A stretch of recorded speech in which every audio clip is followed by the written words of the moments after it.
Hi hello welcome to my channel. My name is Sanjana. Morning mini vlog. First అయితే చక్కచక్క ఇంట్లో పనులు అయితే complete చేసి ఫ్రెష్ అయిపోయాను. నేను స్వీటీ అయితే ఇలా రెడీ అయిపోయాం. ఇంతకీ ఎక్కడికి వెళ్తున్నాం అనుకుంటున్నారా? ఆగండి చెప్తాను. నేను స్వీటీ అయితే టెంపుల్ కి అయితే వెళ్తున్నాం. అదిగో అక్కడ ఉంది కదా, అక్కడికైతే రీచ్ అవ్వాలి. నేను స్వీటీ మాట్లాడుకుంటూ గుడికైతే వచ్చేసాం. ఇంకేముంది, కాళ్ళు చేతులు కడిగేసుకుని లోపలికైతే వెళ్ళిపోదాం. సరే గాని ఇలా పొలాల మధ్యలో టెంపుల్ ఉంటే భలే ఉంటుంది కదా.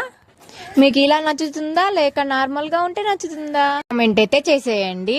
ఇంకా పూజలోకి వెళ్ళిపోదామా? ఇంకా పూజకి కావాల్సిన సామాన్లు అయితే పక్కన పెట్టేసుకొని పూజ అయితే ఇలా సింపుల్ గా అయితే చేసేసాను. శివయ్యకి హారతి అయితే ఇచ్చేసి పూజ అయితే కంప్లీట్ చేసేసుకున్నాను. నేను స్వీటీ అయితే హారతి అయితే తీసేసుకున్నాను. స్వీటీ అయితే ఎప్పుడు పూజ అయితే కంప్లీట్ చేస్తానా, కొబ్బరి చిప్ప అయితే తినేద్దామా అని అయితే ఉంది. స్వీటీ వాటర్ స్వీటీకి ఇచ్చేసి నేనైతే కొంచెం తినేసి సేపు ప్రశాంతంగా కూర్చున్నాము. బాధ వచ్చినా సంతోషం వచ్చినా నేనైతే శివయ్యకి అయితే చెప్తాను. ఇకైతే బయలుదేరేసాం. Do subscribe.